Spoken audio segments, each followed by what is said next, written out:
اللہ وبرکاتہ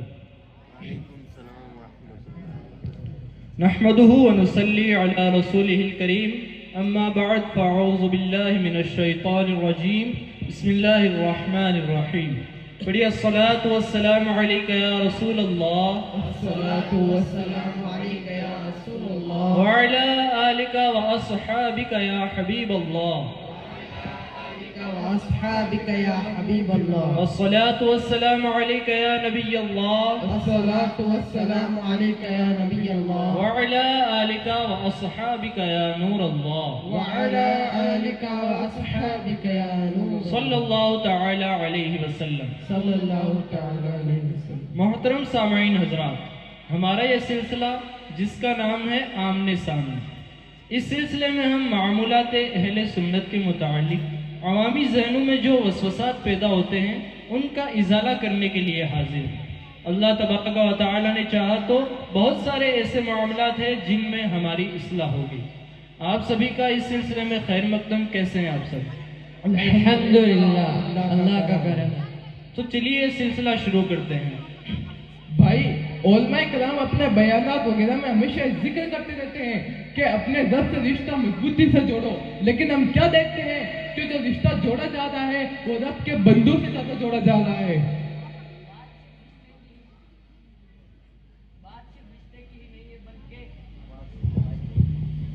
بات صرف رشتے کی ہی نہیں ہے بلکہ یا غوث المدد یا خواجہ غریب نواز المدد جیسے کلمات بول کر ان سے مدد بھی طلب کی جاتی ہے۔ تو بھائی اس میں حرج والی کون سی بات ہے؟ بھائی نماز میں ہم کہتے ہیں اے اللہ ہم تیری عبادت کرتے ہیں اور تجھ سے ہی مدد طلب کرتے ہیں، تو پھر یہ غیر اللہ سے مدد کیوں؟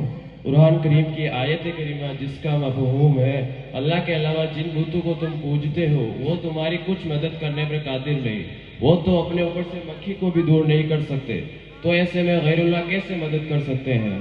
بھائی جو بھی مانگنا ہے اللہ ہی سے مانگو، اللہ ہی دینے والا ہے، غیر اللہ سے کیوں مانگتے ہو؟ سب سے پہلے تو میں یہ بتا دوں کہ یہ جو آیت کریمہ ہے کہ جس میں اللہ کے علاوہ کسی دوسرے کو پکارنے سے منع کیا گیا ہے، یہاں پکارنا پوجنے کے معنی میں آتا ہے، اور یہ آیت کریمہ جو ہے وہ بتوں کے بارے میں نازل ہوئی ہے۔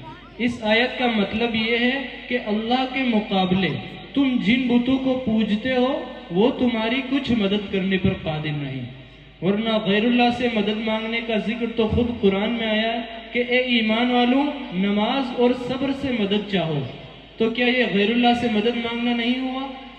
اور رہی بات غیر اللہ کے مدد کرنے کی، تو اللہ کے کچھ خاص بندے اللہ پاک کی عطا سے مدد کرتے ہیں، جیسا کہ حضرت عیسیٰ علیہ السلام فرماتے ہیں کہ میں مادرزاد کوڑ کے مریضوں اور اندھو کو کوڑ کے مریضوں کو شفا دیتا ہوں اللہ پاک کی عطا سے، اور مردوں کو بھی زندہ کرتا ہوں۔ تو اس سے پتہ یہ چلتا ہے کہ غیر اللہ سے آپ جو بھی مانگتے ہیں وہ اللہ پاک کی عطا سے دیتے ہیں۔ اور رہی بات اولیاء کرام سے تعلق کی، تو میں یہ بتاتا چلوں کہ اس تعلق کے قائم کرنے کے پیچھے آپ کسی بھی مسلمان سے پوچھ لیں، میں یہ نہیں سمجھتا کہ وہ دو رائے کرے گا، بلکہ وہ یہی کہے گا کیونکہ یہ اللہ کا نیک بندہ ہے، میں اس لیے ان سے تعلق قائم کر رہا ہوں۔ اور حدیث رسول بھی ہے کہ اللہ ہی کے لیے دوستی کرو اور اللہ ہی کے لیے دشمنی کرو۔ تو ایسا کون شخص ہوگا جو اللہ سے دوستی کرنے کے لیے اللہ کے کسی دشمن شرابی یا زانی یا جواری وغیرہ سے اپنا تعلق جوڑے گا، بلکہ وہ کسی نہ کسی اللہ کے نیک بندے سے ہی اپنا تعلق جوڑے گا۔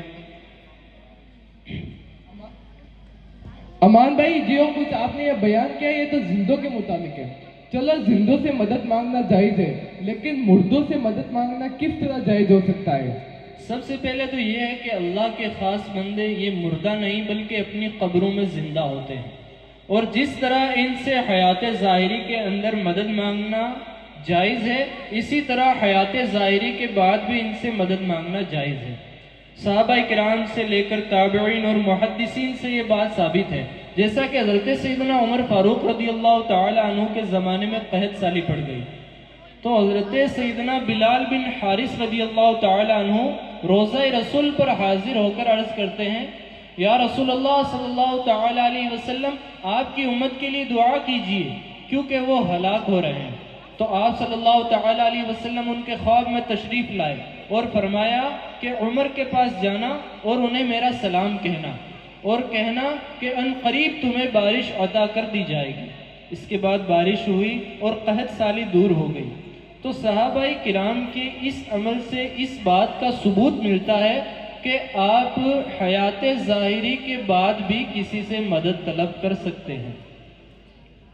ٹھیک ہے بھائی، مزار پر جانا جائز ہے اور صاحب مزار مدد بھی کرتے ہیں، لیکن لوگ آج کل مزار پر جانے سے رکتے ہیں کیونکہ وہاں خرافات بہت ہیں اور وہ ڈائریکٹ ہی بولتے ہیں ہم تو مسجد چلے جائیں گے، وہی 2 رکعت نماز پڑھیں گے، اللہ تعالیٰ دعا مسجد میں بھی قبول فرمائے گا۔ مزار پر جا کر کوئی فائدہ نہیں، وہاں لوگ سجدہ کرتے ہیں، وہاں عورتوں کی بھرمار ہوتی ہے، وہاں لوگ دھاگے اور تالے بھی باندھتے ہیں۔ بھائی ان لوگوں کو روکنا پڑے گا، آج وہ دھاگے اور تالے باندھتے ہیں، کل بکرے اور مرغ بھی چڑھائیں گے۔ دیکھیے، قبروں پر سجدہ کرنا حرام ہے۔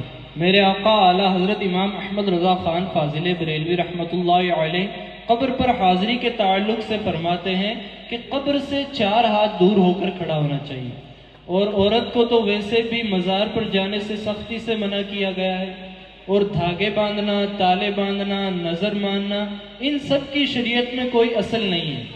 مزارات پر جا کر ایسے کام کرنے والوں کو علماء کرام برابر روکتے ہیں۔ دیکھیے، شادی میں کتنے ناجائز کام ہوتے ہیں، کتنی بے حیائیوں والے کام ہوتے ہیں، کتنی بے پردگیوں والے کام ہوتے ہیں، لیکن پھر بھی ہم شادی تو کرتے ہیں۔ میرے بھائی، اگر کپڑے پر نجاست لگ جائے تو نجاست دور کی جاتی ہے، کپڑا نہیں پھینک دیا جاتا۔ آپ کو مزار پر 10 چیزیں غلط نظر آئی، آپ کو اچھی چیزیں نظر نہیں آئی، آپ کو وہاں قرآن کی تلاوت کرنا نظر نہیں آیا، آپ کو وہاں بے نمازیوں کا نماز پڑھنا نظر نہیں آیا، آپ کو یہ سب نظر نہیں آیا، آپ کو قرآن کی تلاوت نظر نہیں آئی، آپ کو نماز پڑھتے لوگ نظر نہیں آئے، آپ کو ٹوپی لگا کر ادب سے کھڑا ہونا نظر نہیں آیا، آپ کو وضو بنا کر تسبیحات پڑھنا، درود شریف پڑھنا آپ کو نظر نہیں آیا، آپ کو اللہ کے حضور کھڑا ہو کر دعا مانگنا آپ کو نظر نہیں آیا، یہ سب آپ کو نظر نہیں آیا، کیونکہ آپ کی نظر تو دھاگے اور تالے پر بندھی ہوئی تھی، آپ کی نظر تو بکرے اور مرغے پر لگی ہوئی تھی۔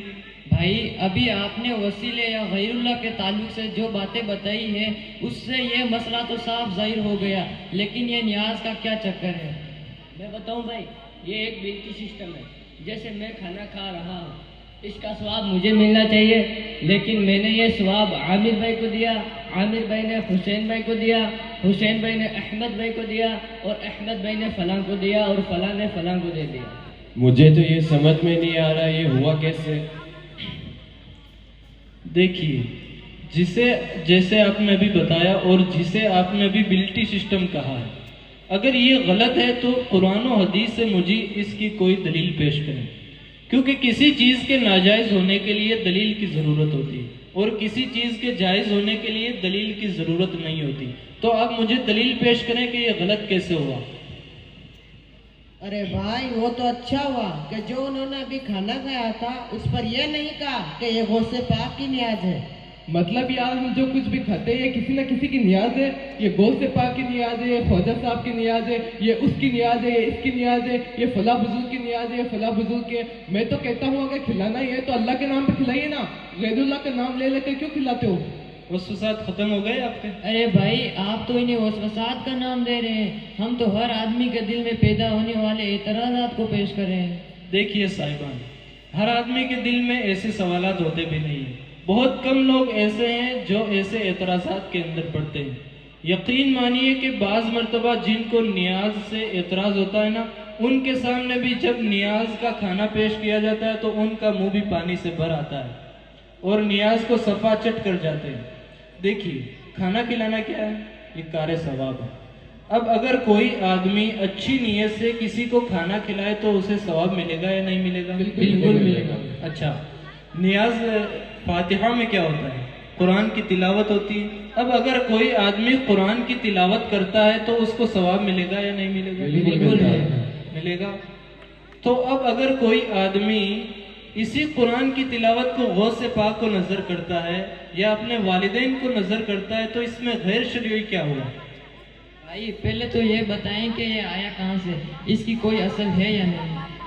حدیث شریف کا مفہوم ہے کہ ایک صحابی حضور صلی اللہ تعالی علیہ وسلم کی بارگاہ میں حاضر ہو کر یوں عرض کرتے ہیں، یا رسول اللہ صلی اللہ تعالی علیہ وسلم، میری والدہ انتقال کر گئی، میں ان کے لیے کچھ کرنا چاہتا ہوں تو کیا کروں؟ تو آپ صلی اللہ تعالی علیہ وسلم نے ارشاد فرمایا پانی۔